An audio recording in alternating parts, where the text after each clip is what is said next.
ಎಲ್ಲರಿಗೂ ನಮಸ್ಕಾರ. ವಿಜಯ ಕರ್ನಾಟಕದ ಎಲ್ಲ ಓದುಗರಿಗೂ, ಫೇಸ್ಬುಕ್ನಲ್ಲಿ ಕಾರ್ಯಕ್ರಮ ವೀಕ್ಷಣೆ ಮಾಡ್ತಿರುವ ಎಲ್ಲರಿಗೂ ಭವಿಷ್ಯಕ್ಕಾಗಿ ಕನ್ನಡ ಕಹಳೆ ಅಭಿಯಾನದ ಇಂದಿನ ಕಾರ್ಯಕ್ರಮಕ್ಕೆ ಆತ್ಮೀಯ ಸ್ವಾಗತ.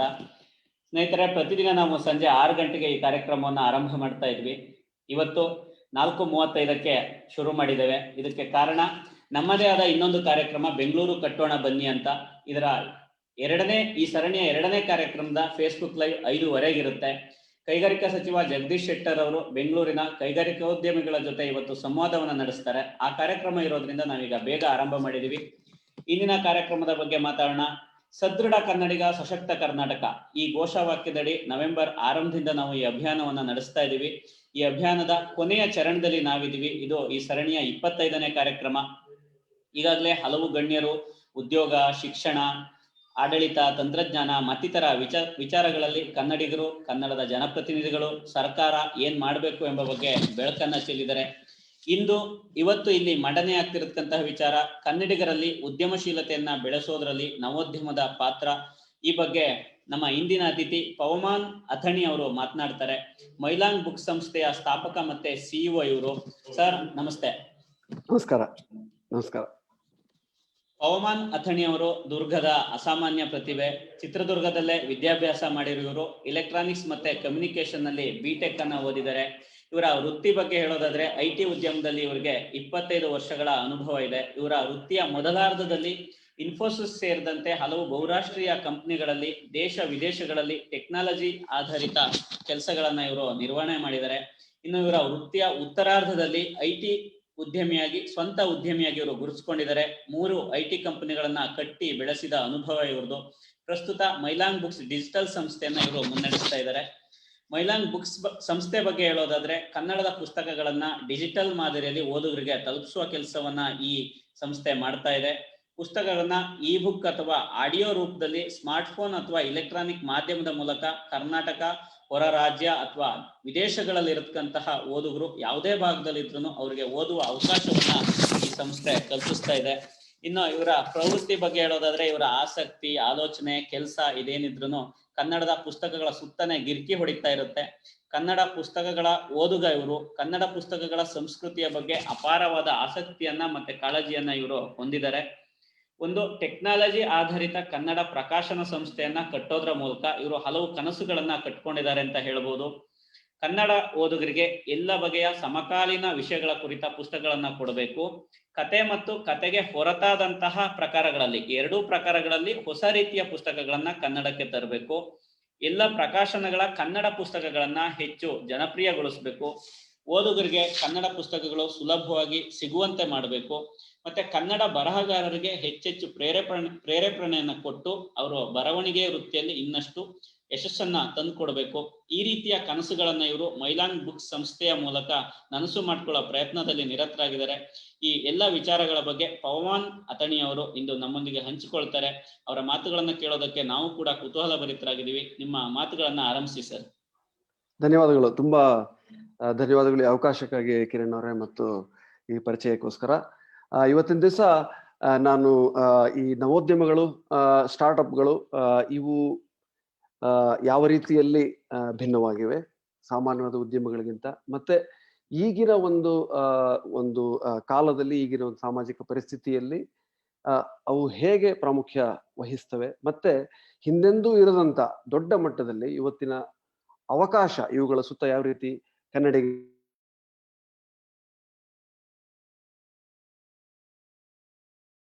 ಭಾಗಗಳಾಗಿ ಮಾಡ್ಕೊಂಡಿದ್ದೀನಿ. ಮೊದಲು ಸ್ಟಾರ್ಟ್ಅಪ್ ಅಂದ್ರೆ ಏನು, ಯಾವ ರೀತಿಯಲ್ಲಿ ಅದು ವಿಭಿನ್ನವಾಗಿದೆ ಅಂತ ಹೇಳ್ತೀನಿ. ಮತ್ತೆ ಮುಂದೆ ಈ ಒಂದು ನಾಲೆಡ್ಜ್ ಬೇಸ್ಡ್ ಅಥವಾ ಜ್ಞಾನದ ಬಲವನ್ನು ಬಳಸುವಂತಹ ಸ್ಟಾರ್ಟ್ಅಪ್ಗಳು ಯಾವ ರೀತಿ ಕೆಲಸ ಮಾಡ್ತವೆ, ಮತ್ತೆ ಅವಕ್ಕೆ ಹೇಗೆ ಅಪರಿಮಿತವಾದಂತಹ ಅವಕಾಶಗಳು ಇವತ್ತಿನ ದಿವಸ ಇದೆ ಅನ್ನೋದು, ಯಾವ್ಯಾವ ಕ್ಷೇತ್ರಗಳಲ್ಲಿ ಅವಕಾಶ ಇವತ್ತಿನ ದಿವಸ ಹೆಚ್ಚಾಗಿ ಸಿಗ್ತಾ ಇದೆ, ಒಂದು ಸ್ಟಾರ್ಟ್ಅಪ್ ಅನ್ನು ಕಟ್ಟಿ ಬೆಳೆಸುವಂತ ವಿಧಾನದ ಕೆಲವು ಅಂಶಗಳನ್ನ ಕವರ್ ಮಾಡ್ತಾ ಇದ್ದೇನೆ. ಮತ್ತೆ ಇದರ ಸುತ್ತ ಇರುವಂತಹ ಬಂಡವಾಳ ಹೇಗೆ ಹೊಂದಿಸುವುದು, ಈ ಪ್ರಶ್ನೆಗಳಿಗೆ ಕೆಲವು ಒಂದು ಆ ದಿಕ್ಕಿನಲ್ಲಿ ಕೆಲವು ಮಾತುಗಳನ್ನ, ಮತ್ತೆ ಒಟ್ಟಾರೆ ಈ ಒಂದು ಪರಿಸರ ನಿರ್ಮಾಣ, ಸ್ಟಾರ್ಟ್ಅಪ್ಗಳ ಒಂದು ಪರಿಸರ ನಿರ್ಮಾಣ ಮಾಡುವುದಕ್ಕೆ ನಮ್ಮೆಲ್ಲರ ಜವಾಬ್ದಾರಿ ಕನ್ನಡಿಗರಾಗಿ ಏನು, ಮತ್ತೆ ಸರ್ಕಾರ ಇದಕ್ಕೆ ಯಾವ ನಿಟ್ಟಿನಲ್ಲಿ ಸಹಾಯ ಒದಗಿಸಬಹುದಾಗಿದೆ, ಈ ರೀತಿಯ ಇಷ್ಟು ಒಟ್ಟಾರೆ ಇಲ್ಲಿ ಒಂದು ವಿಷಯಗಳನ್ನ ಕವರ್ ಮಾಡುವಂತ ಉದ್ದೇಶ ಇದೆ. ಸೊ ಮೊದಲಿಗೆ ಸ್ಟಾರ್ಟ್ಅಪ್ ಬಗ್ಗೆನೆ, ಅಂದ್ರೆ ಈ ಸ್ಟಾರ್ಟ್ಅಪ್ ಅನ್ನುವ ಪದ ಇತ್ತೀಚೆಗೆ ತುಂಬಾ ಚಾಲ್ತಿಯಲ್ಲಿದ್ದು ಅದನ್ನು ಬೇರೆ ಬೇರೆ ಜನ ಬೇರೆ ಬೇರೆ ರೀತಿ ಅರ್ಥೈಸಿಕೊಂಡಿರುವಂತಹ ಸಾಧ್ಯತೆಗಳಿದೆ. ಅದಕ್ಕೆ ಅದರ ಸುತ್ತ ಇರುವಂತಹ ಕೆಲವು ಸಂದೇಹಗಳನ್ನು ಪರಿಹರಿಸಿ ಅದು ಏನು ಅಂತ ನಿಖರವಾಗಿ ಹೇಳೋದ್ರ ಮೂಲಕ ಈ ಒಂದು ಮಾತು ಪ್ರಾರಂಭಿಸ್ತೀನಿ. ಮೊದಲನೇದಾಗಿ ಸ್ಟಾರ್ಟ್ಅಪ್ ಅಂತಂದ್ರೆ ಒಂದು ಚಿಕ್ಕ ಉದ್ದಿಮೆ ಅಥವಾ ಸ್ಮಾಲ್ ಬಿಸ್ನೆಸ್ ಅಂತ ಏನು ಹೇಳ್ತೀವಿ ಅನ್ನುವಂತಹ ಒಂದು ಅರ್ಥ ಸಾಮಾನ್ಯವಾಗಿ ಕೊಡೋದ್ರಿಂದ ಎಲ್ಲ ಸ್ಮಾಲ್ ಬಿಸ್ನೆಸಸ್ ಅಥವಾ ಚಿಕ್ಕ ಉದ್ದಿಮೆಗಳು ಸ್ಟಾರ್ಟ್ಅಪ್ ಅನ್ನುವಂತಹ ಒಂದು ತಪ್ಪು ಅಭಿಪ್ರಾಯ ಇರುವಂತಹ ಸಾಧ್ಯತೆಗಳಿದೆ. ಅದು ಸರಿಯಲ್ಲ. ಸ್ಟಾರ್ಟ್ಅಪ್ ಅಂದ್ರೆ ಅದಕ್ಕೆ ಕೆಲವು ರೂಪುರೇಷೆಗಳು, ಕೆಲವು ಗುಣಲಕ್ಷಣಗಳು ಇರಬೇಕಾಗತ್ತೆ. ಏನು ಅಂತಂದ್ರೆ ಮೊದಲನೇದಾಗಿ ಅದು ಶುರುವಾಗ್ತಾ ಇರುವಾಗ ಒಂದು ಏನು ಚಿಕ್ಕದಾಗಿದ್ರು ಕೂಡ ಅದು ತುಂಬಾ ದೊಡ್ಡ ಕಂಪನಿಯಾಗಿ ಬೆಳೆಯುವಂತಹ ಸಾಧ್ಯತೆ ಮತ್ತೆ ಗುರಿ ಎರಡೂ ಇರಬೇಕು. ಈಗ ನಾನು ಒಂದು ಚಿಕ್ಕದಾಗಿರ್ತಕ್ಕಂಥ ಒಂದು ಗ್ರಾಸರಿ ಶಾಪ್ ಅನ್ನು ಅಥವಾ ದಿನಸಿ ಅಂಗಡಿಯನ್ನು ಅಥವಾ ಇನ್ನೇನೋ ಒಂದು ಎಲೆಕ್ಟ್ರಾನಿಕ್ಸ್ ಅಂಗಡಿಯನ್ನು, ಆಟೋಮೋಟಿವ್ ಅಂಗಡಿಯನ್ನು ಒಂದು ಚಿಕ್ಕದಾಗಿರುವಂಥದ್ದನ್ನು ಶುರು ಮಾಡ್ತೀನಿ ಬಿಸ್ನೆಸ್ ಅಂತಂದ್ರೆ ಅದು ತಕ್ಷಣವೇ ಸ್ಟಾರ್ಟ್ಅಪ್ ಅಂತ ಅನ್ನಿಸ್ಕೊಳ್ಳಲ್ಲ. ಯಾಕೆಂತಂದ್ರೆ ದೊಡ್ಡ ಮಟ್ಟದ ಒಂದು ಸ್ಕೇಲ್ ಅಂತ ಹೇಳ್ತೀವಿ, ಗಾತ್ರವನ್ನು ಪಡೆಯುವಂತಹ ಸಾಧ್ಯತೆ, ಗುರಿ ಎರಡೂ ಕೂಡ ಅದಕ್ಕೆ ಇರಬೇಕಾಗತ್ತೆ. ಇದು ಮೊದಲನೇದು. ಹಾಗಾಗಿ ಮುಖ್ಯವಾಗಿ ಇಲ್ಲಿ ಒಂದು ದೊಡ್ಡ ಮಟ್ಟದ ಬೇಡಿಕೆ, ಮಾರುಕಟ್ಟೆ ಇರುವಂಥದ್ದು ಅಗತ್ಯ ಆಗುತ್ತೆ ನಾವು ಮಾಡ್ತಾ ಇರುವಂತಹ ಒಂದು ಕೆಲಸಕ್ಕೆ, ಆ ಸ್ಟಾರ್ಟ್ಅಪ್ನ ಅಡಿಯಲ್ಲಿ. ಮತ್ತೆ ಅದನ್ನ ಸಾಕಾರಗೊಳಿಸುವುದಕ್ಕೆ ಬೇಕಾಗಿರುವಂತಹ ಒಂದು ಸಶಕ್ತವಾದ ಒಂದು ಹೊಸದಾಗಿರ್ತಕ್ಕಂಥ ಐಡಿಯಾ ಅಥವಾ ಹೊಳಹು ಅಂತ ಏನ್ ಹೇಳ್ತೀವಿ ಅದು ಬೇಕಾಗುತ್ತೆ. ಇವೆರಡು ಮೂಲಭೂತವಾದಂತಹ ಅಂಶಗಳು. ಮತ್ತೆ ಎರಡನೇ ಅಂಶ ಏನಂತಂದ್ರೆ, ಸಾಮಾನ್ಯವಾಗಿ ನೀವು ಯಾವುದೇ ಒಂದು ಬಿಸ್ನೆಸ್ ಅಂತ ಶುರು ಮಾಡಿದಾಗ ಅದರಲ್ಲಿ ಒಂದು ಲಾಭವನ್ನು ಗಳಿಸುತ್ತಾ ನಾವು ಮುಂದೆ ಸಾಗುವಂಥದ್ದು ಅದೇ ಒಂದು ಮಟ್ಟದಲ್ಲಿ ಅನ್ನುವಂಥ ಒಂದು ಭಾವನೆ ಇರುತ್ತೆ.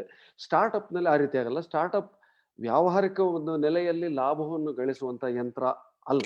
ಅದು ಏನು ಅಂತಂದ್ರೆ ಒಂದು ಬಿಸಿನೆಸ್ ಮೌಲ್ಯ ಅಥವಾ ಒಂದು ವ್ಯಾಲ್ಯೂವನ್ನು ಸೃಷ್ಟಿಸುವಂತಹ ಒಂದು ಎಂಜಿನ್ ಅಂತ ಅಥವಾ ಬೆಳೆಸುವಂತಹ ಎಂಜಿನ್ ಅಂತ ಹೇಳ್ಬೋದು ನಾವು.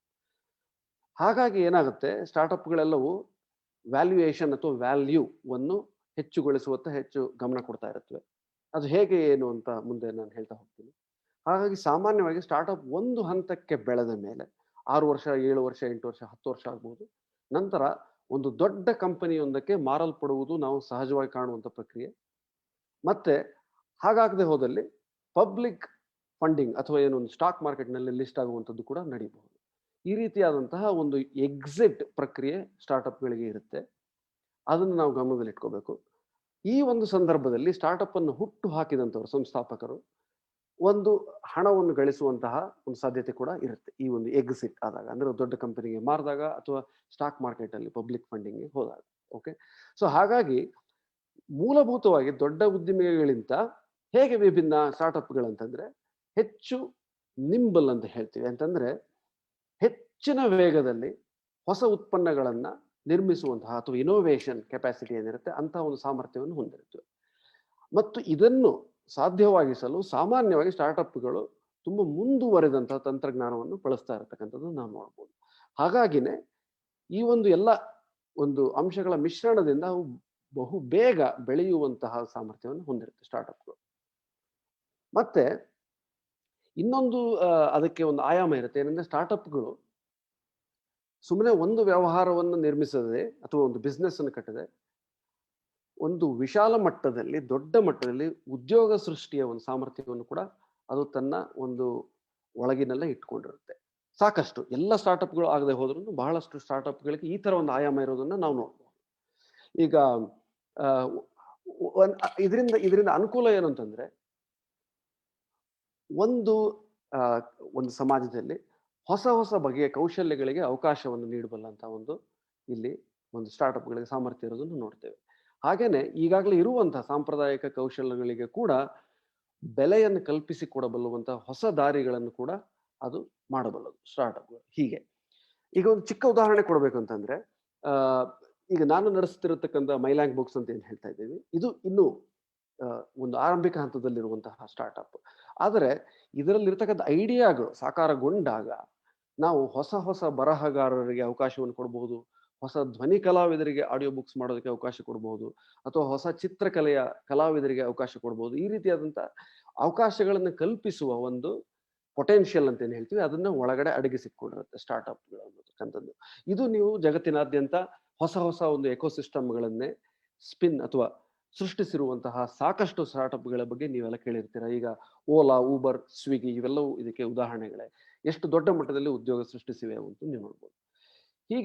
ಹಾಗೆ ಇನ್ನೊಂದು ನಿಮಗೆ ಒಂದು ರೆಕಮೆಂಡೇಶನ್ ಕೊಡ್ತೀನಿ. ಒಟ್ಟಾರೆ ಸ್ಟಾರ್ಟ್ಅಪ್ಗಳು ಮೂಲಭೂತವಾಗಿ ಯಾವ ರೀತಿ ಒಂದು ಕೆಲಸ ಮಾಡುತ್ತವೆ ಅನ್ನೋದ್ರ ಬಗ್ಗೆ ಕನ್ನಡದಲ್ಲಿ ಇತ್ತೀಚೆಗೆ ಬಂದಿರತಕ್ಕಂಥ ಒಂದು ಅತ್ಯಂತ ಒಳ್ಳೆಯ ಪುಸ್ತಕವನ್ನು ನಾನು ರೆಕಮೆಂಡ್ ಮಾಡ್ತೀನಿ. ನೀವು ಅದನ್ನು ಖಂಡಿತ ಓದಬೇಕು. ಸ್ಟಾರ್ಟ್ಅಪ್ ನೀವು ಕಟ್ಟಬಹುದು ಅಂತಕ್ಕಂಥ ಒಂದು ಪುಸ್ತಕ ಇತ್ತೀಚೆಗೆ ಬಿಡುಗಡೆಯಾಗಿದೆ. ಸತ್ಯೇಶ್ ಬೆಳ್ಳೂರ್ ಅವರು ಬರೆದಿರುವಂಥದ್ದು. ತುಂಬಾ ಅನುಭವದ ಮಾತುಗಳಿಂದ, ಒಂದು ಅನುಭವದ ನೆಲೆಯಿಂದ ಬರೆದಿದ್ದಾರೆ. ಹಾಗಾಗಿ ಅದರಲ್ಲಿ ನೀವು ಬಹಳಷ್ಟು ವಿವರವಾಗಿ ಎಷ್ಟೊಂದು ವಿಷಯಗಳನ್ನು ತಿಳ್ಕೊಳ್ಳುವಂತಹ ಒಂದು ಸಾಧ್ಯತೆ ಇದೆ. ಅದನ್ನ ರೆಕಮೆಂಡ್ ಮಾಡೋಣ ಅಂತ ಅನ್ನಿಸ್ತು. ಸೊ ಇಷ್ಟು ಸ್ಟಾರ್ಟ್ಅಪ್ಪಿನ ಒಂದು ಮೂಲಭೂತ ರೂಪರೇಷೆ ಆಯಿತು. ಈಗ ಈ ನಾಲೆಡ್ಜ್ ಬೇಸ್ಡ್ ಅಥವಾ ಟೆಕ್ನಾಲಜಿ ಬೇಸ್ಡ್ ಅಂತ ಕೂಡ ಕರಿಬಹುದು, ಜ್ಞಾನದ ಬಲದ ಮೇಲೆ ನಡೆಯುವಂಥ ಸ್ಟಾರ್ಟ್ಅಪ್ಗಳು ಹೇಗೆ ಇವತ್ತಿನ ದಿವಸ ಅವಕಾಶ ಸೃಷ್ಟಿಯಾಗಿದೆ ಇವಕ್ಕೆ ಅಂದ್ರೆ, ಯಾವತ್ತಿಗೂ ನಾವು ನೋಡಿದಾಗ ಹಿಂದೆಲ್ಲವೂ ಒಂದು ಬಿಸ್ನೆಸ್ ಅನ್ನ ಅಥವಾ ಉದ್ಯಮೆಯನ್ನ ನಾವು ಪ್ರಾರಂಭಿಸಬೇಕು ಅಂತಂದ್ರೆ ಬಹಳಷ್ಟು ಅಡೆತಡೆಗಳಿರುತ್ತೆ. ಮೊದಲನೇದಾಗಿ ತುಂಬಾ ಬಂಡವಾಳ ಬೇಕಾಗುತ್ತೆ, ಅದಕ್ಕೆ ಬೇಕಾಗಿರತಕ್ಕಂಥ ಒಂದು ಕೌಶಲ ಇರುವಂತಹ ವರ್ಕ್ ಫೋರ್ಸ್ ಬೇಕಾಗತ್ತೆ, ಬಹಳಷ್ಟು ಈ ರೀತಿಯಾದಂತಹ ಅಥವಾ ಒಂದು ಪರ್ಮಿಟ್ಸ್ ಬೇಕಾಗುತ್ತೆ. ಈ ರೀತಿ ದೊಡ್ಡ ಮಟ್ಟದ ಕೆಲವು ಅಡೆತಡೆಗಳನ್ನು ನಿವಾರಿಸಿಕೊಂಡೇ ಮುಂದೆ ಹೋಗ್ಬೇಕಾಗಿರೋದ್ರಿಂದ ಯಾವ ಕಾಲದಲ್ಲೂ ಉದ್ಯಮಿಗಳನ್ನು ಶುರು ಮಾಡುವುದು ಅನ್ನೋದು ಒಂದು ಕಷ್ಟದ ಒಂದು ಸವಾಲಿನ ಕೆಲಸವೇ ಸರಿ. ಆದ್ರೆ ಇವತ್ತಿನ ದಿವಸ ಈ ಒಂದು ಅಡೆತಡೆಗಳು ಒಂದು ಬಹಳಷ್ಟು ಮಟ್ಟಿಗೆ ನಿವಾರಣೆ ಆಗಿ ಒಂದು ಸುಲಭವಾಗಿ ಯಾರೂ ಕೂಡ ಇದರಲ್ಲಿ ಒಂದು ಜಿಗಿಯುವಂತಹ ಒಂದು ವಾತಾವರಣ ನಿರ್ಮಾಣ ಆಗಿದೆ. ಅದು ಹೇಗೆ ನಿಖರವಾಗಿ ಯಾವ್ಯಾವ ಅಂಶಗಳಲ್ಲಿ ಆಗಿದೆ ಅಂತ ನಾನು ನಿಮ್ ಜೊತೆ ಹಂಚ್ಕೊಳಕ್ ಇಷ್ಟಪಡ್ತೀನಿ. ಮೊದಲನೇದಾಗಿ ಜ್ಞಾನದ ಬಲ ಅಂತಂದ್ರೆ ಇಂಟೆಲೆಕ್ಚುಯಲ್ ಪ್ರಾಪರ್ಟಿ ಅಂತ ಹೇಳ್ತೀವಿ, ಅಥವಾ IP ಅಂತ ಹೇಳ್ತೀವಿ. ಅಂದ್ರೆ IP ಅಂತಂದ್ರೆ ಈ IP ಸುತ್ತ ಕಟ್ಟುತ್ತಿರುವಂತಹ ಸ್ಟಾರ್ಟ್ಅಪ್ಗಳು ಈಗಿನ ಕಾಲದಲ್ಲಿ ಹೆಚ್ಚು ಮುಂಚೂಣಿಗೆ ಬಂದಿರೋದನ್ನು ನೋಡ್ಬೋದು. ಆದ್ರೆ IP ಅಂತಂದ್ರೆ ಏನು, ಇಂಟೆಲೆಕ್ಚುಯಲ್ ಪ್ರಾಪರ್ಟಿ ಅಂದ್ರೆ ಏನು ಅಂದ್ರೆ ಟೆಕ್ನಾಲಜಿಯನ್ನು ಬಳಸಿ ಕಟ್ಟಿದಂತ ಒಂದು ವಿಶಿಷ್ಟವಾದ ಉತ್ಪನ್ನ ಅಥವಾ ಸೇವೆ ಅಂತ ಹೇಳ್ಬೋದು. ಇದು ಸಾಮಾನ್ಯವಾಗಿ ಸಾಫ್ಟ್ವೇರ್ ಆಗಿರುತ್ತೆ ಅಂತಕ್ಕಂಥದ್ದನ್ನು ಕೂಡ ನಾವು ಗಮನಿಸಬಹುದು. ಹಾಗಾಗಿ ಈ ಒಂದು ಟೆಕ್ನಾಲಜಿ ಕಂಪನೀಸ್, ಅದರಲ್ಲೂ ಲೋ ಬ್ಯಾರಿಯರ್, ಯಾರೂ ಕೂಡ ಶುರು ಮಾಡಬಹುದಾದಂಥ ಕಂಪನಿಗಳು ಹೆಚ್ಚಾಗಿ ಸಾಫ್ಟ್ವೇರ್ ಸುತ್ತ ಇರುವುದರಿಂದ ನಾನು ಅದರ ಬಗ್ಗೆ ಹೆಚ್ಚು ಇವತ್ತು ಫೋಕಸ್ ಮಾಡ್ತಾ ಇರ್ತೀನಿ ನನ್ನ ಒಂದು ಮಾತಿನಲ್ಲಿ. ಸೊ ಇಂಥ ಒಂದು ಪ್ರಾಡಕ್ಟ್ಗಳನ್ನು ನಿರ್ಮಾಣ ಮಾಡೋದಕ್ಕೆ ಏನ್ ಬೇಕು ಅಂತಂದ್ರೆ ಮುಖ್ಯವಾಗಿ ಬೇಕಾಗಿರ್ತಕ್ಕಂಥದ್ದು ಎರಡೇ. ಒಂದು ಸಶಕ್ತವಾದಂತಹ ಸರಿಯಾದಂತಹ ಹೊಳಹು ಅಥವಾ ಐಡಿಯಾ, ಮತ್ತೆ ಅದನ್ನ ನಿರ್ಮಿಸಕ್ಕೆ ಬೇಕಾಗಿರುವಂತಹ ತಂತ್ರಜ್ಞಾನದ ಅರಿವಿರಬೇಕು. ಇವೆರಡು ಮೂಲ ಸರಕು. ಇದನ್ನ ನಾವು ಶುರು ಮಾಡೋದು. ಇವಾಗ ಯಾಕೆ ಅಪರಿಮಿತವಾದ ಅವಕಾಶಗಳಿವೆ ಅಂತ ಅನ್ನೋದಕ್ಕೆ ಹೇಳ್ತೀನಿ. ಏನಂತಂದ್ರೆ ಮೊದಲ ಹಂತದಲ್ಲಿ ಈ ರೀತಿಯ ಸ್ಟಾರ್ಟ್ಅಪ್ಗಳನ್ನು ನಾವು ಶುರು ಮಾಡೋದಕ್ಕೆ ಅಥವಾ ಕೆಲಸ ಶುರು ಮಾಡೋದಕ್ಕೆ ಯಾವುದೇ ದುಬಾರಿ ಯಂತ್ರಗಳು ಅಥವಾ ಕಾರ್ಖಾನೆ ಇಂಥದ್ದೆಲ್ಲ ಬೇಕಾಗೋದಿಲ್ಲ. ಹಾಗಾಗಿ ತೀರಾ ಕಡಿಮೆ ಬಂಡವಾಳ ಅಥವಾ ಕೆಲವೊಮ್ಮೆ ಯಾವುದೇ ಬಂಡವಾಳವಿಲ್ಲದೆ ಕೂಡ ಪ್ರಾರಂಭಿಸಲು ಸಾಧ್ಯ ಇದೆ. ಆಮೇಲೆ ಎರಡನೇದಾಗಿ ಇವನ್ನ ಗ್ರಾಹಕರಿಗೆ ತಲುಪಿಸುವುದರಲ್ಲಿ, ಕಸ್ಟಮರ್ಸ್ ಅಂತ ಏನ್ ಹೇಳ್ತೀವಿ ಅವರಿಗೆ ತಲುಪಿಸುವುದರಲ್ಲಿ ಎರಡು ಹೊಸ ತಂತ್ರಜ್ಞಾನಗಳು, ಟೆಕ್ನಾಲಜಿಗಳು ತುಂಬಾ ಸಹಾಯ ಮಾಡ್ತವೆ. ಅದೇನಂತಂದ್ರೆ ಮೊಬೈಲ್ ಆಪ್ಸ್ ಒಂದು, ಇನ್ನೊಂದು ಕ್ಲೌಡ್ ಕಂಪ್ಯೂಟಿಂಗ್ ಅಂತ ಹೇಳ್ತೀವಿ. ಈ ಎರಡು ಟೆಕ್ನಾಲಜಿಗಳನ್ನ ಬಳಸಿ ನಾವು ಉತ್ಪನ್ನಗಳನ್ನು ಕಟ್ಟುವುದರಿಂದ ಅತಿ ಕಡಿಮೆ ವೆಚ್ಚದಲ್ಲಿ ಪ್ರಪಂಚದ ಯಾವುದೇ ಮೂಲೆಯಲ್ಲಿರುವ ಗ್ರಾಹಕರನ್ನು ತಲುಪುವಂತಹ ಒಂದು ಸಾಧ್ಯತೆ ಇವತ್ತಿದೆ. ಓಕೆ, ಅಂದ್ರೆ ಅವರಿಗೆ ಸೇವೆಯ ಒಂದು ಮಾದರಿಯಲ್ಲಿ ಸಲ್ಲಿಸುವಂಥದ್ದು. ಇದರ ಸುತ್ತ ನಾವು ಕೇಳುವಂತ ಇನ್ನೊಂದು ಪದ ಏನಂತಂದ್ರೆ SaaS ಅಂತ ಹೇಳ್ತೀವಿ, SaaS ಅಂತ ಹೇಳ್ತೀವಿ, ಅಂದ್ರೆ ಸಾಫ್ಟ್ವೇರ್ ಆಸ್ ಎ ಸರ್ವಿಸ್ ಅನ್ನುವಂತಹ ಒಂದು ಮಾಡೆಲ್. ಈ ಒಂದು ಮಾಡೆಲ್ ನಡಿ ಏನಾಗುತ್ತೆ, ನಾವು ಒಂದು ಸಾಫ್ಟ್ವೇರ್ ಅನ್ನ ಮಾರಿದಾಗ ಅದನ್ನ ಒಂದು ಸರ್ವಿಸ್ ರೀತಿಯಲ್ಲಿ ನಾವು ಅದನ್ನ ಮಾರುವಂತಹ ಒಂದು ಅವಕಾಶ ಇಲ್ಲಿ ಇರುತ್ತೆ. ಹಾಗಾಗಿ ನಾವು ಈ ಇನ್ಸ್ಟಾಲೇಷನ್ ಮತ್ತೆ ಕೊಂಡುಕೊಳ್ಳುವುದು, ಅದಕ್ಕೆ ಬೇಕಾಗಿರುವಂತಹ ಹಾರ್ಡ್ವೇರ್ ಅನ್ನ ತಗೊಳ್ಳುವಂಥದ್ದು, ಇದೆಲ್ಲ ಯಾವುದು ಬೇಕಾಗದಲ್ಲೇ ನಾವು ನೇರವಾಗಿ ಕಸ್ಟಮರ್ಸ್ ಅನ್ನು ತಲುಪುವಂತಹ ಒಂದು ಅವಕಾಶ ಇದೆ. ಜೊತೆಗೆ ಇದು ಇಂಡಿವಿಜುವಲ್ ವ್ಯಕ್ತಿಗಳಿಗಿರ್ಬೋದು ಅಥವಾ ದೊಡ್ಡ ದೊಡ್ಡ ಬಿಸ್ನೆಸ್ಗಳಿಗೆ ಇರಬಹುದು, ಯಾರಿಗೆ ಬೇಕಾದ್ರೂ ನಾವು ಇವತ್ತಿನ ದಿವಸ ಸಲ್ಲಿಸುವಂತಹ ಒಂದು ಅವಕಾಶ ಇದೆ. ಅಮೆಜಾನ್ AWS ಅಂತ ಕೇಳ್ತೀವಿ, ಗೂಗಲ್ ಕ್ಲೌಡ್ ಅಂತ ಕೇಳ್ತೀವಿ, ಮೈಕ್ರೋಸಾಫ್ಟ್ ಅಶ್ಯೂರ್ ಅಂತ ಕೇಳ್ತೀವಿ. ಇವೆಲ್ಲ ಈ ರೀತಿಯಾದಂಥ ಒಂದು ಪ್ಲಾಟ್ಫಾರ್ಮ್ಗಳನ್ನು ಬಳಸುವಂತ ಅವಕಾಶ. ಮತ್ತೆ ಮಾರ್ಕೆಟಿಂಗಿಗೆ ಬಂದಾಗ ಸೋಷಿಯಲ್ ಮೀಡಿಯಾ ಮಾರ್ಕೆಟಿಂಗ್ ಮತ್ತೆ ಸರ್ಚ್ ಎಂಜಿನ್ ಮಾರ್ಕೆಟಿಂಗ್ ಅಂತ ಹೇಳ್ತೀವಿ. ಈ ಎರಡು ಕೂಡ ಬಹಳ ಕಡಿಮೆ ದರದಲ್ಲಿ ನಾವು ಈ ಒಂದು ವಿಧಾನಗಳನ್ನು ಬಳಸ್ಬಿಟ್ಟು ಗ್ರಾಹಕರನ್ನು ತಲುಪುವಂತಹ ಮತ್ತೆ ಪ್ರಚಾರ, ನಮ್ಮ ಒಂದು ಉತ್ಪನ್ನದ ಬಗ್ಗೆ ಮಾಹಿತಿಯನ್ನು ತಲುಪಿಸುವಂತಹ ಒಂದು ಅವಕಾಶ ಇವತ್ತಿನ ಸೇರೋದನ್ನು ನಾವು ಕಾಣ್ತಾ ಇದ್ದೇವೆ. ಇದು ಒಂದು ಮಾರ್ಕೆಟಿಂಗ್ ವಿಷಯಕ್ಕೆ ಬಂದಾಗ. ಮತ್ತೆ ನಾವು ಪ್ರಾಡಕ್ಟ್ ಅನ್ನ ನಾವು ಇಂಪ್ಲಿಮೆಂಟ್ ಮಾಡಿ ನಾವು ಅದನ್ನ ಸರ್ವಿಸ್ ಅನ್ನು ಒದಗಿಸಿದಾಗ್ಲೂ ಒಂದು ಕಸ್ಟಮರ್ ಸಪೋರ್ಟ್ ಅಂತ ಏನ್ ಹೇಳ್ತೀವಿ, ಗ್ರಾಹಕರಿಗೆ ಸಪೋರ್ಟ್ ನೀಡುವಂಥದ್ದು, ಇದನ್ನು ಕೂಡ ನಾವು ಇಂಟೆಲಿಜೆಂಟ್ ಆಗಿರುವಂತಹ ಚಾಟ್ ಬಾಟ್ಗಳು ಮತ್ತು ವರ್ಚುವಲ್ ಮೀಟಿಂಗ್ಗಳು ಈ ರೀತಿಯನ್ನು ಬಳಸಿ ನಾವು ಎಲ್ಲಿರ್ತೀವೋ ಅಲ್ಲಿಂದನೇ ನಾವು ಪ್ರಪಂಚದ ಯಾವ ಮೂಲೆಗೆ ಕೂಡ ಸಪೋರ್ಟ್ ನೀಡುವಂತ ಎಲ್ಲ ಇನ್ಫ್ರಾಸ್ಟ್ರಕ್ಚರ್ ಇವತ್ತು ನಮಗೆ ಲಭ್ಯ ಇದೆ. ಇದು ಒಂದು. ಆಮೇಲೆ ಈ ಒಂದು ನಾವು ಎಲ್ಲಿ ಹೋಗಿ ಈ ಪ್ರಾಡಕ್ಟ್ಗಳನ್ನು ಮಾರುವುದು, ಹೇಗೆ ನಾವು ನಮಗೆ ನಮ್ಮ ಕಸ್ಟಮರ್ಸ್ ಅನ್ನು ಹುಡುಕುವುದು ಅನ್ನೋದಕ್ಕೂ ಕೂಡ ಇವತ್ತಿನ ದಿವಸ ಈ ಒಂದು ಆ್ಯಪ್ ಮಾರ್ಕೆಟ್ ಪ್ಲೇಸ್ಗಳು ಎನ್ನುವಂತಹ ಸ್ಥಳಗಳು ನಮಗೆ ನಿರ್ಮಾಣವಾಗಿರುವಂಥದ್ದು ಕಾಣುತ್ತೆ ಪ್ರಪಂಚದಾದ್ಯಂತ. ಬೇರೆ ಬೇರೆ ಸಮಾನ ಅಗತ್ಯಗಳಿರುವಂತಹ ಗ್ರಾಹಕರನ್ನೆಲ್ಲ ಒಂದೇ ಕಡೆ ನಾವು ಕಂಡು ಅವ್ರಿಗೆ ತಲುಪಿ ನಮ್ಮ ಒಂದು ಪ್ರಾಡಕ್ಟ್ ಬಗ್ಗೆ ಪ್ರಚಾರ ಮಾಡುವಂತಹ ಮತ್ತು ಅವರಿಗೆ ತಲುಪಿಸುವಂತಹ ಸಾಧ್ಯತೆಗಳನ್ನು ಈ ಮಾರ್ಕೆಟ್ ಪ್ಲೇಸ್ಗಳು ಕಟ್ಟಿಕೊಡ್ತಾ ಇವೆ. ಮತ್ತೆ ಇದೇ ರೀತಿಯಲ್ಲಿ ಕೊಂಡುಕೊಳ್ಳುವ ಒಂದು ಬ್ಯಾರಿಯರ್ ಅಥವಾ ಒಂದು ಕೊಂಡುಕೊಳ್ಳುವ ವೆಚ್ಚವನ್ನ ಕಡಿಮೆ ಮಾಡೋದಕ್ಕೋಸ್ಕರ ಈಗ ಯಾವುದೇ ಗ್ರಾಹಕರು ನಮ್ಮ ಪ್ರಾಡಕ್ಟ್ ಅನ್ನು ತಗೋಬೇಕಂದ್ರೆ ಒಂದು ಮಟ್ಟದ ಇನ್ವೆಸ್ಟ್ಮೆಂಟ್ ಅನ್ನು ಮಾಡಬೇಕಾಗತ್ತೆ. ಅದು ಕಡಿಮೆ ಇದ್ದಷ್ಟು ಅದನ್ನು ಹೆಚ್ಚು ಹೆಚ್ಚು ಗ್ರಾಹಕರು ಅದನ್ನ ಕೊಂಡುಕೊಂಡು ಪ್ರಯತ್ನಿಸಿ ಅದನ್ನ ಅಡಾಪ್ಟ್ ಮಾಡ್ಕೊಳ್ಳುವಂತ ಒಂದು ಅವಕಾಶ ಇರುತ್ತೆ.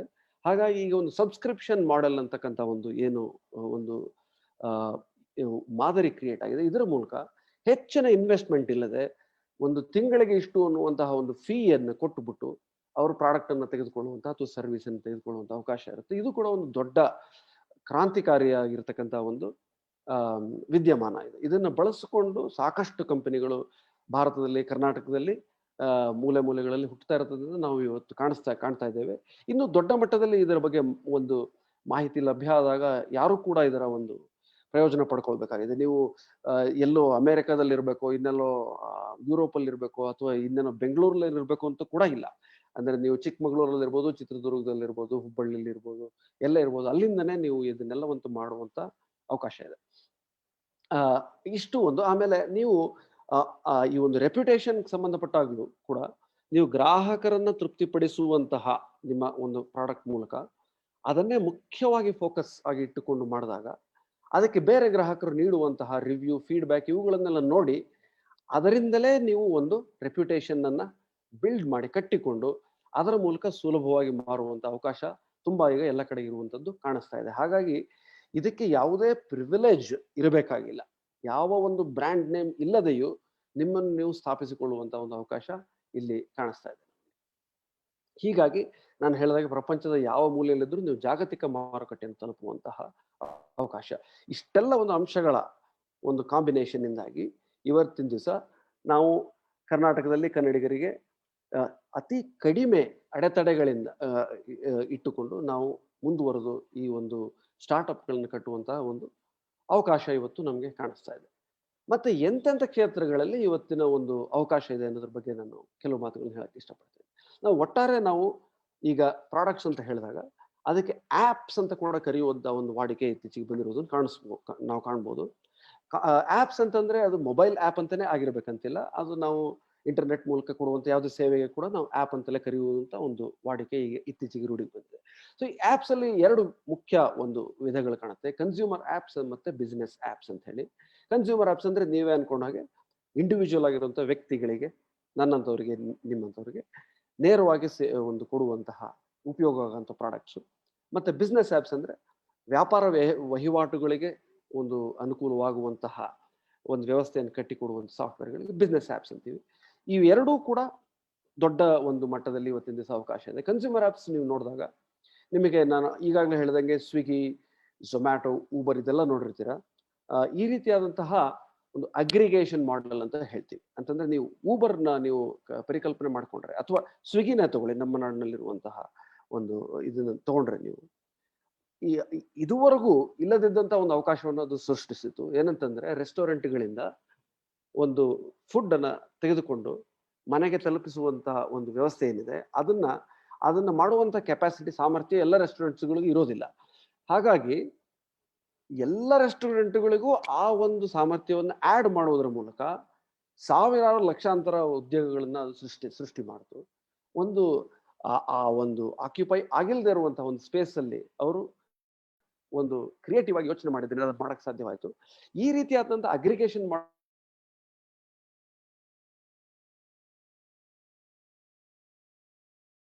ಈ ರೀತಿಯ ಒಂದು ಮಾದರಿಯಲ್ಲಿ ಮಾಡುವಂತ ಸಾಕಷ್ಟು ಆ್ಯಪ್ಸ್ಗೆ ಇವತ್ತಿನ ದಿವಸ ಅವಕಾಶ ಇದೆ.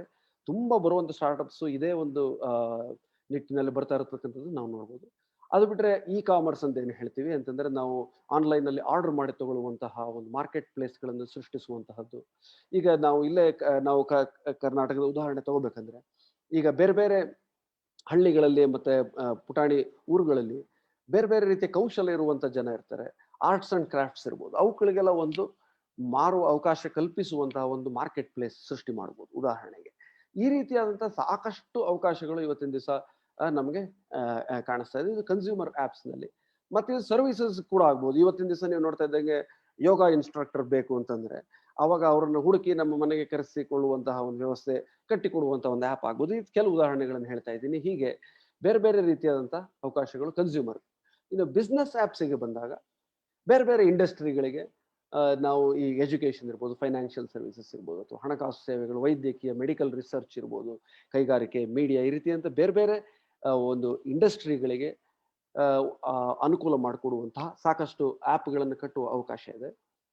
ಇಲ್ಲಿ ಒಂದು ಅನುಕೂಲ ಮಾಡುವಂತ ವಿಷಯ ಎನೇಬಲರ್ ಅಂತ ಏನು ಹೇಳ್ತೀವಿ, ಅದನ್ನ ನಾನು ಹೇಳಿದೆ ಬಿಸ್ನೆಸ್ ಆ್ಯಪ್ ಮಾರ್ಕೆಟ್ ಪ್ಲೇಸಸ್ ಅಂತ ಹೇಳಿದೆ. ಅಂತಂತ ಅಂದ್ರೆ ಈ ಬಿಸ್ನೆಸ್ ಆ್ಯಪ್ಗಳಿಗೋಸ್ಕರನೇ ಈಗ ನಾವು ಹೇಗೆ ಆಂಡ್ರಾಯ್ಡ್ ಅಲ್ಲಿ ಪ್ಲೇ ಸ್ಟೋರ್ ಅಂತ ಹೇಳಿ ಒಂದು ನಾವು ಆ್ಯಪ್ಗಳನ್ನು ಡೌನ್ಲೋಡ್ ಮಾಡುವಂತ ಒಂದು ಸೌಲಭ್ಯ ಇರುತ್ತೆ, ಅದೇ ರೀತಿ ಬಿಸ್ನೆಸ್ಗಳಿಗೆ ಆ್ಯಪ್ಗಳನ್ನು ಹುಡುಕಿ ಇನ್ಸ್ಟಾಲ್ ಮಾಡಿಕೊಳ್ಳುವಂತಹ ಸೌಲಭ್ಯ ಇರುವಂತಹ ಮಾರ್ಕೆಟ್ ಪ್ಲೇಸ್ಗಳು ಇವತ್ತಿನ ದಿವಸ ಪ್ರಚಲಿತಿಗೆ ಬಂದಿವೆ. ಸೊ ಅಲ್ಲಿಗೆ ನಾವು ನಮ್ಮನ್ನು ಅಟ್ಯಾಚ್ ಮಾಡ್ಕೊಳ್ಳುವುದ್ರ ಮೂಲಕ ಸಾಕಷ್ಟು ಆ್ಯಪ್ಗಳನ್ನು ಡೆವಲಪ್ ಮಾಡಿ ಅದಕ್ಕೆ ಇರುವಂಥ ಸುತ್ತಮುತ್ತ ಗ್ರಾಹಕರನ್ನೆಲ್ಲ ನಾವು ತಲುಪಿ ಮಾರುವಂಥ ಅವಕಾಶ ಇವತ್ತಿನ ದಿವಸ ಇದೆ. ಇದರಲ್ಲಿ ನಾವು ಮತ್ತೆ ಟೆಕ್ನಾಲಜಿ ವಿಷಯಕ್ಕೆ ಬಂದರೆ ತುಂಬ ಮುಂಚೂಣಿಯಲ್ಲಿರುವಂಥ ಟೆಕ್ನಾಲಜಿಗಳು ಅಂತಂದರೆ ನಾವೇನು ಹೇಳ್ತೀವಿ, ಮೆಷಿನ್ ಲರ್ನಿಂಗ್ ಮತ್ತು ಆರ್ಟಿಫಿಷಿಯಲ್ ಇಂಟೆಲಿಜೆನ್ಸ್ ಅಂತ ಏನು ಹೇಳ್ತೀವಿ. ಅಂದರೆ ಯಂತ್ರ ಕಲಿಕೆ ಮತ್ತು ಕೃತಕ ಜಾಣ್ಮೆ ಇವುಗಳನ್ನು ಬಳಸಿ ಆಟೋಮೇಟ್ ಮಾಡುವಂತಹ ಒಂದು ಪರಿಹಾರಗಳಿಗೆ ಅಥವಾ ಸೊಲ್ಯೂಷನ್ಗಳಿಗೆ ಬಿಸ್ನೆಸ್ ಕಡೆಯಿಂದ ತುಂಬ ಡಿಮ್ಯಾಂಡ್ ಇರುವುದನ್ನು ನಾವು ಕಾಣ್ತಾ ಇದ್ದೇವೆ. ಈಗ ಮುಂದೆ ಸ್ಟಾರ್ಟಪ್ನ ಕಟ್ಟಿ ಬೆಳೆಸುವಂಥ ವಿಧಾನದ ಬಗ್ಗೆ ಒಂದೆರಡು ಮಾತುಗಳನ್ನು ಹೇಳಬೇಕು.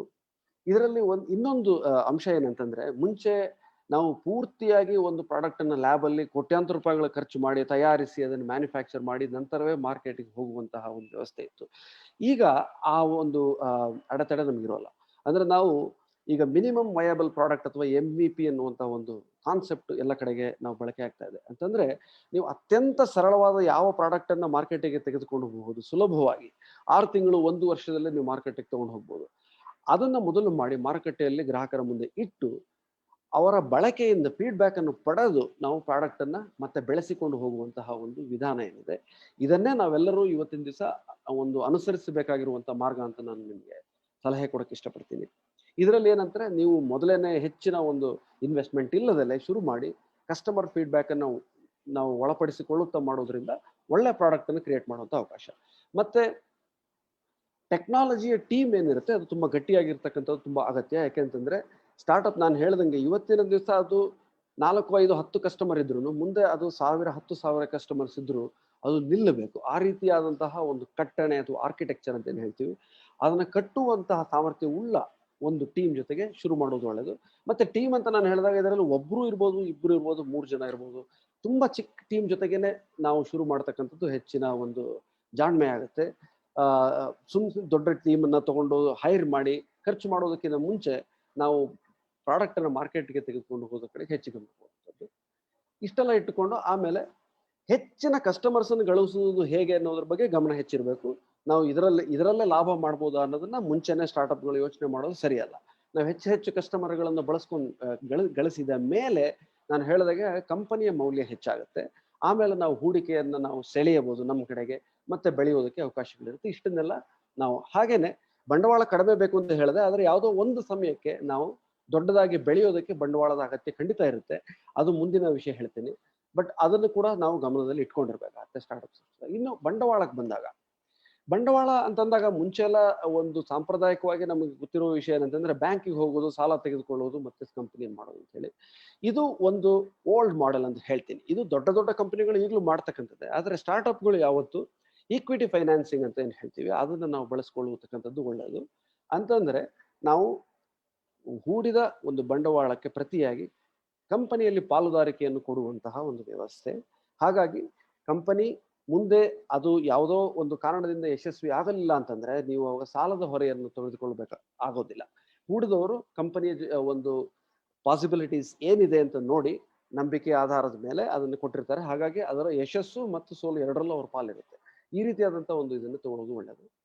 ಮತ್ತೆ ಅರ್ಲಿ ಸ್ಟೇಜ್ ಫೈನಾನ್ಸಿಂಗ್ ಅಂತ ಏನು ಹೇಳ್ತೀವಿ ಅಂದ್ರೆ ಮೊದಲ ಹಂತದಲ್ಲಿ ಒಂದು ಏಂಜಲ್ ಇನ್ವೆಸ್ಟ್ಮೆಂಟ್ ಅಂತ ಏನು ಹೇಳ್ತಾರೆ ಅದನ್ನು ಬಳಸ್ಕೊಳ್ಳುವಂತಹ ಸಾಕಷ್ಟು ಅವಕಾಶಗಳು ಇವತ್ತಿನ ದಿವಸ ನಮ್ಗೆ ಕಾಣಿಸ್ತಾ ಇದೆ.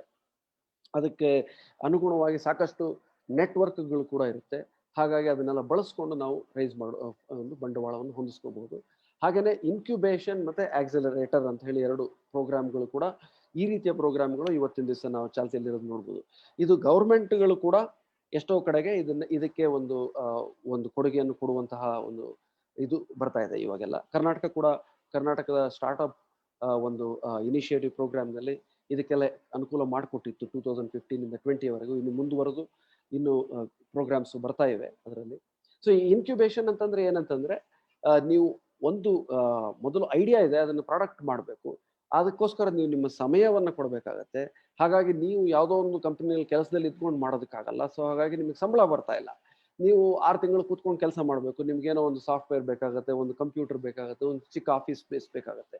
ಈ ಥರದ್ದಕ್ಕೆ ಅದಕ್ಕೆ ಬೇಕಾಗಿರೋದನ್ನು ಒಂದು ಸಣ್ಣ ಮಟ್ಟದ ಒಂದು ಹಣದ ಒಂದು ಸಹಾಯವನ್ನು ನಿಮಗೆ ಕೊಟ್ಟು ಅಲ್ಲಿ ಕುಳಿತು ನಿಮಗೆ ಕೆಲಸ ಮಾಡೋದಕ್ಕೆ ಒಂದು ಅವಕಾಶ ಮಾಡಿಕೊಡುವಂಥ ಒಂದು ಇದು ವ್ಯವಸ್ಥೆ. ಇದ್ರ ಜೊತೆಗೆ ಇದರಲ್ಲಿ ಪರಿಣಿತರಿಂದ ಒಂದು ನಿಮಗೆ ಮಾರ್ಗದರ್ಶನವನ್ನು ಕೊಡಿಸುವಂತಹ ಅವಕಾಶಗಳು ಕೂಡ ಸಾಕಷ್ಟು ಇರುತ್ತೆ. ಮತ್ತೆ ಆಕ್ಸಿಲರೇಟರ್ ಅಂದ್ರೆ ಒಂದು ಮಟ್ಟಕ್ಕೆ ಬಂದ ಮೇಲೆ ನೀವು ಇನ್ನು ದೊಡ್ಡ ಮಟ್ಟದ ಒಂದು ಬಂಡವಾಳಕ್ಕೆ ಹೋಗುವ ಮುನ್ನ ಬೇಕಾಗಿರುವಂತಹ ಒಂದು ಮಾರ್ಗವನ್ನ ಸವಿಸೋದಕ್ಕೆ ಒಂದು ಬ್ರಿಡ್ಜ್ ಆಗೋ ರೀತಿಯಲ್ಲಿ ಆಕ್ಸಿಲರೇಟರ್ ಪ್ರೋಗ್ರಾಮ್ಸ್ ಅಂತ. ಇವುಗಳ ಬಗ್ಗೆ ಎಲ್ಲ ನೀವು ಸಾಕಷ್ಟು ಮಾಹಿತಿ ಇವತ್ತು ಇಂಟರ್ನೆಟ್ನಲ್ಲೇ ಲಭ್ಯ ಇದೆ. ಅದನ್ನ ನೋಡ್ಕೊಂಡು ನೀವು ಬಳಸ್ಕೊಳ್ಬೇಕು. ಆದ್ರೆ ಒಂದು ಈ ಮಾಹಿತಿಗಳೆಲ್ಲ ಸದ್ಯಕ್ಕೆ ಇಂಗ್ಲಿಷ್ನಲ್ಲಿದೆ. ಅದಕ್ಕೆ ನಾವು ಮುಂದಿನ ಒಂದು ವಿಷಯ ಅದೇನೆ. ಏನಂತಂದ್ರೆ ಈ ಒಂದು ಸ್ಟಾರ್ಟ್ಅಪ್ ಪರಿಸರ ನಿರ್ಮಾಣ ಮತ್ತು ಇದನ್ನ ಮಾಡೋದಕ್ಕೆ ನಾವು ಒಂದು ನಾಡಿನ ಮಟ್ಟದಲ್ಲಿ ಅಥವಾ ಭಾಷೆಯ ಮಟ್ಟದಲ್ಲಿ ಮಾಡ್ಕೊಳ್ಬೇಕು ಅನ್ನೋದು ಕೆಲವು ನನ್ನ ಒಂದು ಅಭಿಪ್ರಾಯಗಳ ಸಲಹೆಗಳನ್ನ ಇಲ್ಲಿ ಕೊಡೋದಕ್ಕೆ ಇಷ್ಟಪಡ್ತೀನಿ. ಇದರಲ್ಲಿ ಸರ್ಕಾರ ಕೂಡ ಕೆಲವು ವಿಷಯಗಳಲ್ಲಿ ಸಹಾಯ ಮಾಡುವಂತ ಸಾಧ್ಯತೆ ಇದೆ. ಎಲ್ಲವೂ ಸರ್ಕಾರವೇ ಮಾಡಬೇಕಂತಿಲ್ಲ. ನಾವು ಒಟ್ಟಾರೆ ಒಂದು ಸಮುದಾಯವಾಗಿ ಮಾಡುವಂತ ಸಾಕಷ್ಟು ಕೆಲಸಗಳು ಕೂಡ ಇದೆ. ಅದಕ್ಕೆ ಇಂಬು ಕೊಡುವ ರೀತಿಯಲ್ಲಿ ಸರ್ಕಾರ ಕೆಲವು ಸಹಾಯಗಳನ್ನು ಖಂಡಿತ ಮಾಡಬಹುದು. ಈ ಉದಾಹರಣೆಗೆ ಅಂದ್ರೆ ಪರಿಸರ ಅಂತ ಹೇಳಿದ್ರೆ ಎಕೋಸಿಸ್ಟಮ್ ಅಂತ ಹೇಳ್ತಾರೆ. ಇದಕ್ಕೆ ನಿರ್ಮಾಣ ಆಗಬೇಕಂದ್ರೆ ಮುಖ್ಯವಾಗಿ ಸಿಗಬೇಕಾಗಿರ್ತಕ್ಕಂಥದ್ದು ಎಲ್ಲ ರೀತಿಯ ಮಾಹಿತಿ. ಈಗ ಈ ರೀತಿಯ ಮಾಹಿತಿಗಳನ್ನು ನೀವು ಹುಡುಕ್ತಾ ಹೋದ್ರೆ ಅದೆಲ್ಲವೂ ಇಂಗ್ಲಿಷ್ನಲ್ಲಿ ಮತ್ತೆ ಬೇರೆ ಬೇರೆ ಭಾಷೆಗಳಲ್ಲಿ ಇರೋದು ಕಾಣುತ್ತೆ ಹೊರತು ಕನ್ನಡದಲ್ಲಿ ಕಡಿಮೆ. ಹಾಗಾಗಿ ಕನ್ನಡದಲ್ಲಿ ಇಂಥ ಮಾಹಿತಿಗಳನ್ನ ನಾವು ಸಿಗೋ ಹಾಗೆ ಮಾಡೋದಕ್ಕೆ ಎಲ್ಲ ಪ್ರಯತ್ನಗಳನ್ನು ಮಾಡಬೇಕು. ಅದರಲ್ಲೂ ಈ ವ್ಯವಸ್ಥೆಯ ಲಾಭವನ್ನು ಪಡೆದುಕೊಂಡಿರತಕ್ಕಂಥ ಜನ ಮತ್ತೆ ಅದರ ಬಗ್ಗೆ ಜ್ಞಾನ ಇರುವಂತಹ ಜನ ಮತ್ತೆ ವಿಜಯ ಕರ್ನಾಟಕ ಮಾಡ್ತಿರುವಂತ ಈ ಒಂದು ಕಾರ್ಯಕ್ರಮ ಏನಿದೆ ಕನ್ನಡದಲ್ಲಿ ಇಂಥ ವಿಷಯಗಳ ಬಗ್ಗೆ ಜನರಿಗೆ ತಲುಪಿಸುವಂತಹ ಈ ರೀತಿಯಾದಂತಹ ಒಂದು ಇನಿಷಿಯೇಟಿವ್ಸ್ ಏನಿದೆ ಅದು ತುಂಬಾ ಮುಖ್ಯವಾಗಿರುತ್ತೆ. ಮತ್ತೆ ಕಮ್ಯುನಿಟಿಗಳು ಅಂತ ಹೇಳ್ತೀವಿ, ಸ್ಟಾರ್ಟ್ಅಪ್ ಕಮ್ಯುನಿಟಿ ಅಂತ ಹೇಳಿ. ಅಂದ್ರೆ ಒಂದು ಕನ್ನಡದಲ್ಲಿ ನಾವು ಒಂದು ಗ್ರೂಪ್ ಅನ್ನ ಇಂಟರ್ನೆಟ್ ಮೇಲೆ ವರ್ಚುವಲ್ ಗ್ರೂಪ್ ಮಾಡ್ಕೊಳ್ಳುವುದ್ರ ಮೂಲಕ ಒಬ್ಬರಿಗೊಬ್ಬರು ನಾವು ವಿಚಾರ ವಿನಿಮಯ ಒಂದು ಮಾಹಿತಿ ನೀಡಿಕೆಯನ್ನು ಮಾಡುವಂತ ದೊಡ್ಡ ಒಂದು ಕೆಲಸಗಳನ್ನ ಮಾಡುವಂತ. ಬಟ್ ಇವೆಲ್ಲವನ್ನು ಕನ್ನಡದಲ್ಲಿ ಮಾಡಬೇಕು ಅನ್ನೋದು ಮುಖ್ಯವಾಗಿ ನಾವು ಒಂದು ಸಂಕಲ್ಪ ಇರಬೇಕು. ಸುಲಭವಾಗಿ ನಾವು ಇಂಗ್ಲಿಷಿಗೆ ಜಾರ್ಕೊಂಡ್ಬಿಡ್ತೀವಿ. ಆದ್ರೆ ಅದನ್ನ ಪರಿಶ್ರಮ ಪಟ್ಟು ಗೊತ್ತಿರೋರು ಕನ್ನಡದಲ್ಲಿ ಅದನ್ನ ಲಭ್ಯ ಮಾಡ್ತಾ ಹೋದಾಗ ಒಂದು ಹಂತ ತಲುಪಿದ ಮೇಲೆ ತನ್ನ ಕಾಲ ಮೇಲೆ ತಾನು ನಿಂತ್ಕೊಂಡ್ಬಿಡುತ್ತೆ. ಆಮೇಲೆ ಅದಕ್ಕೆ ನಾವು ಊರ್ಗೋಲ್ ಕೊಡುವಂತ ಅಗತ್ಯ ಇರೋದಿಲ್ಲ. ಹೀಗೆ ಇದು ಒಂದು ಮಾಹಿತಿ ಇದು ಬಿಸಿನೆಸ್ ಸೈಡ್ ಆದ್ರೆ ಇನ್ನೊಂದು ಟೆಕ್ನಾಲಜಿ ಕಡೆ ಟೆಕ್ನಾಲಜಿ ಫೋರಮ್ಗಳು ಕೂಡ ನಾವು ಕನ್ನಡದಲ್ಲಿ ಕಟ್ಟಬೇಕಾಗತ್ತೆ. ಇಷ್ಟು ನಾವು ಮಾಡುವಂತಹ ಒಂದು ಕೆಲಸ ಆದ್ರೆ ಗೌರ್ಮೆಂಟ್ ಸರ್ಕಾರ ಏನ್ ಮಾಡ್ಬೋದು ಅಂತಂದ್ರೆ ಕನ್ನಡಿಗರ ಕೌಶಲಗಳಿಗೆ ಬೆಲೆ ಒದಗಿಸುವಂತಹ ಸ್ಟಾರ್ಟ್ಅಪ್ಗಳಿಗೆ ಪ್ರತ್ಯೇಕವಾಗಿ ಒಂದು ಸ್ಟಾರ್ಟ್ಅಪ್ ನಿಧಿಯ ಸ್ಥಾಪನೆಯನ್ನು ಮಾಡಿದ್ರೆ ತುಂಬಾ ಅನುಕೂಲ ಆಗುತ್ತೆ. ಅಂದ್ರೆ ಯಾವ ರೀತಿ ಕೌಶಲಗಳು ಅಂತ ಹೇಳ್ತೀವಿ ಅಂದ್ರೆ ಈಗ ಉದಾಹರಣೆ ಭಾಷೆಯ ಸುತ್ತ ಇರುವಂತಹ ಕೌಶಲಗಳಾಗ್ಬೋದು. ಅಂದ್ರೆ ಬರಹ, ಧ್ವನಿ, ತರ್ಜುಮೆ ಮಾಡುವಂತಹ ಕೌಶಲಗಳಾಗ್ಬೋದು. ಅಥವಾ ಕರ್ನಾಟಕದ ಒಳನಾಡುಗಳ ಒಂದು ಕುಶಲಕರ್ಮಿಗಳಿಗೆ ಮಾರುಕಟ್ಟೆ ಒದಗಿಸುವಂತಹ ಸ್ಟಾರ್ಟ್ಅಪ್ಗಳಿರ್ಬೋದು. ಅಥವಾ ಕೃಷಿಯ ಮಾಹಿತಿಯನ್ನ ವಿನಿಮಯ ಮಾಡುವಂತಹ ಸ್ಟಾರ್ಟ್ಅಪ್ಗಳಿರ್ಬೋದು. ಸಣ್ಣ ಕೈಗಾರಿಕೆಗಳಿಗೆ ಮಾರುಕಟ್ಟೆಯನ್ನು ಕಲ್ಪಿಸುವ ಸ್ಟಾರ್ಟ್ಅಪ್ಗಳಿರ್ಬೋದು. ಈ ರೀತಿಯಾದಂತಹ ಟಾರ್ಗೆಟೆಡ್ ಏರಿಯಾಸ್ ಅಂತ ಏನ್ ಹೇಳ್ತೀವಿ, ಕ್ಷೇತ್ರಗಳೇನಿದೆ ಅವುಗಳಲ್ಲಿ ಒಂದು ಇನೋವೇಷನ್ ಮಾಡುವಂತಹ ಸ್ಟಾರ್ಟ್ಅಪ್ಗಳಿಗೆ ಸರ್ಕಾರ ಒಂದು ಹೆಚ್ಚಿನ ಪ್ರೋತ್ಸಾಹವನ್ನು ಕೊಡಬೇಕು. ಪ್ರೋತ್ಸಾಹ ಅಂದ್ರೆ ಯಾವ ರೀತಿ ಅಂತಂದ್ರೆ ನಾನು ಈಗಾಗಲೇ ಹೇಳಿದಂತೆ ಇನ್ಕ್ಯುಬೇಟರ್ ಮತ್ತೆ ಆಕ್ಸಿಲರೇಟರ್ ಪ್ರೋಗ್ರಾಮ್ಗಳೇನಿವೆ ಇವತ್ತಿನ ದಿವಸ ಅದನ್ನ ಮಾಡಿದ್ರು ಕರ್ನಾಟಕ ಸರ್ಕಾರ ಅದನ್ನ ಕನ್ನಡಿಗರ ಸುತ್ತ ಅಷ್ಟು ಒಂದು ಗಟ್ಟಿಯಾಗಿ ಮಾಡದಂತ ನನಗೆ ಕಾಣಿಸ್ತಾ ಇಲ್ಲ ಪರ್ಸನಲಿ. ಅಂತಂದ್ರೆ ಏನಂತಂದ್ರೆ ಒಂದು ಕನ್ನಡ ಮಾರುಕಟ್ಟೆ ಮತ್ತೆ ಕನ್ನಡ ಜನರ ಉದ್ಯೋಗ ಮತ್ತೆ ಅವರ ಕೌಶಲಗಳು ಇವನ್ನ ನಾವು ಗಮನದಲ್ಲಿಟ್ಕೊಂಡು ಅವುಗಳನ್ನ ಬಳಸುವಂತ ಮತ್ತೆ ಅವುಗಳಿಗೆ ಒಂದು ಅವಕಾಶವನ್ನು ಹೆಚ್ಚಿಸುವಂತ ಸ್ಟಾರ್ಟ್ಅಪ್ಗಳಿಗೆ ವಿಶೇಷವಾಗಿ ನಾವು ಒಂದು ನಿಧಿಯನ್ನು ಸ್ಥಾಪಿಸಿ ಅದಕ್ಕೆ ಒಂದು ಇನ್ಕ್ಯುಬೇಷನ್ ಮತ್ತೆ ಆಕ್ಸಿಲರೇಟರ್ ಅಂತ ಒಂದು ಪ್ರೋಗ್ರಾಮ್ಗಳನ್ನು ಕಟ್ಟಿಕೊಟ್ಟಾಗ ಹೆಚ್ಚಿನ ಒಂದು ಅನುಕೂಲ ಆಗುತ್ತೆ ಅಂತ ಹೇಳಿ. ಇಲ್ಲಿ ಎಷ್ಟೋ ಬಾರಿ ಸ್ಟೈಪೆಂಡ್ ಕೂಡ ಮಾದರಿಯಲ್ಲಿ ಕೂಡ ನಾವು ಬಳಸಬಹುದಾಗಿದೆ. ಅಂತಂದ್ರೆ ಸಂಬಳದ ಬದಲು ಈ ಒಂದು ಇಂತಹ ಒಂದು ಇನ್ನೋವೇಟಿವ್ ಕೆಲಸದಲ್ಲಿ ತೊಡಗಿರುವಂತಹ ಒಂದು ಸಂಸ್ಥಾಪಕರಿಗೆ ಅಥವಾ ಅದರಲ್ಲಿ ಕೆಲಸ ಮಾಡುತ್ತಿರುವಂತಹ ಒಂದು ಹುಟ್ಟು ಹಾಕಿದ ಫೌಂಡರ್ಸ್ಗೆ ಒಂದು ಸಂಬಳದ ಮಾದರಿಯಲ್ಲಿ ಒಂದು ಸ್ಟೈಪೆಂಡ್ ಕೊಟ್ಟು ಅವರಿಗೆ 6 ತಿಂಗಳು 1 ವರ್ಷ ಅವರಿಗೆ ಅವರು ತಮ್ಮ ಟೆಕ್ನಾಲಜಿ ಮತ್ತು ಇನೋವೇಷನ್ ಬಗ್ಗೆ ಫೋಕಸ್ ಮಾಡೋದಕ್ಕೆ ಅವಕಾಶ ಮಾಡಿಕೊಟ್ರು ಸಾಕಷ್ಟು ಅದರಿಂದ ಉಪಯೋಗ ಆಗುತ್ತೆ. ಅದೇನು ತುಂಬಾ ಹೆಚ್ಚಿನ ಒಂದು ಹಣವನ್ನು ತೆಗೆದುಕೊಳ್ಳುವಂಥದ್ದಲ್ಲ. ಹೀಗೆ ಮತ್ತೆ ಅದರ ಜೊತೆಗೆ ಟೆಕ್ನಾಲಜಿ ಪ್ಲಾಟ್ಫಾರ್ಮ್ಗಳೇನಿರುತ್ತೆ ಅದರ ಜೊತೆಗೆ ಸಹಯೋಗವನ್ನು ಮಾಡುವುದರ ಮೂಲಕ ಈಗ ಅಮೆಝಾನ್ ಇರ್ಬೋದು ಅಥವಾ ಗೂಗಲ್ ಕ್ಲೌಡ್ ಇರ್ಬೋದು, ಇವರುಗಳ ಜೊತೆಗೆ ಒಂದು ಸಹಯೋಗವನ್ನು ಮಾಡಿ ಒಂದು ಸಬ್ಸಿಡೈಸ್ಡ್ ಕಾಸ್ಟ್ ಅಲ್ಲಿ ಈ ಟೆಕ್ನಾಲಜಿಗಳನ್ನ ನಾವು ಸ್ಟಾರ್ಟ್ಅಪ್ ಫೌಂಡರ್ಸ್ಗೆ ಒದಗಿಸಿಕೊಟ್ಟಾಗ ಅವರಿಗೆ ಮೊದಲಿಗೆ ಟೆಕ್ನಾಲಜಿ ವೆಚ್ಚ ಕಡಿಮೆ ಆಗುತ್ತೆ. ಹಾಗಾಗಿ ಅವರು ಬಹಳ ಸುಲಭವಾಗಿ ಆ ಒಂದು ತಮ್ಮ ಹೂಡಿಕೆಯನ್ನ ಅವರು ಹೆಚ್ಚು ಮಾರ್ಕೆಟ್ ಕಡೆಗೆ ಮತ್ತೆ ಕಸ್ಟಮರ್ಸ್ ಅನ್ನ ಗಳಿಸುವುದರ ಕಡೆಗೆ ತಮ್ಮ ಪ್ರಾಡಕ್ಟ್ ಅನ್ನು ಬೆಳೆಸುವುದರ ಕಡೆ ಗಮನ ಕೊಡ್ಬೋದು. ಈ ರೀತಿಯಾದಂತ ಆಮೇಲೆ ಹೂಡಿಕೆದಾರರ ಜೊತೆಗೆ ಸಂಪರ್ಕ ಕಲ್ಪಿಸಿಕೊಡುವುದು, ಈ ರೀತಿಯಾದಂತ ಹಲವಾರು ವಿಷಯಗಳಲ್ಲಿ ಸರ್ಕಾರ ಕೂಡ ಇಲ್ಲಿ ಸಹಾಯ ಮಾಡಬಹುದಾಗಿದೆ. ಅದರಲ್ಲೂ ಈ ತರ ಟಾರ್ಗೆಟೆಡ್ ಪ್ರೋಗ್ರಾಮ್ಸ್ ಅಂತ ಏನು ಹೇಳಿದೆ, ಇದರಲ್ಲಿ ಹೆಚ್ಚಿನ ಒಂದು ಕಾಂಟ್ರಿಬ್ಯೂಷನ್ ಸರ್ಕಾರ ಮಾಡ್ಬೋದು. ಆದ್ರೆ ಸರ್ಕಾರ ಒಂದೇ ಅಲ್ಲ, ಈ ಪರಿಸರವನ್ನು ಕಟ್ಟುವುದರಲ್ಲಿ ನೀವು ಈಗ ಪಾಶ್ಚಾತ್ಯ ಒಂದು ಎಕೋಸಿಸ್ಟಮ್ಗಳನ್ನು ನೋಡಿದ್ರು ಸರ್ಕಾರವೇ ಎಲ್ಲವೂ ಕೈತುತ್ತು ರೀತಿಯಲ್ಲಿ ಮಾಡಿದೆ ಅಂತನೂ ಇಲ್ಲ. ನಾವು ಒಂದು ಸಮುದಾಯ ಪ್ರಜ್ಞೆಯಿಂದ ಮಾಡುವಂತ ಕೆಲಸಗಳು ತುಂಬಾ ಇರುತ್ತೆ. ಅದಕ್ಕೆ ಜೊತೆಯಾಗಿ ಸರ್ಕಾರವು ಸೇರ್ಕೊಂಡಾಗ ತುಂಬಾ ಒಂದು ಪರಿಣಾಮಕಾರಿಯಾಗಿ ನಾವು ಒಂದು ಒಂದು ಒಳ್ಳೆಯ ಗತಿಯಲ್ಲಿ ಒಂದು ವೇಗದಲ್ಲಿ ಇದನ್ನ ನಾವು ಮುಂದಕ್ಕೆ ತಗೊಂಡು ಹೋಗ್ಬೋದು ಅಂತ ಹೇಳಿ ನನಗೆ ಅನ್ಸುತ್ತೆ. ಇಷ್ಟು ಇವತ್ತಿನ ದಿವಸ ನಾನು ನಿಮ್ಮೊಡನೆ ಹಂಚ್ಕೊಳ್ಬೇಕು ಅಂತ ಇದ್ದಂತಹ ಮಾತುಗಳು.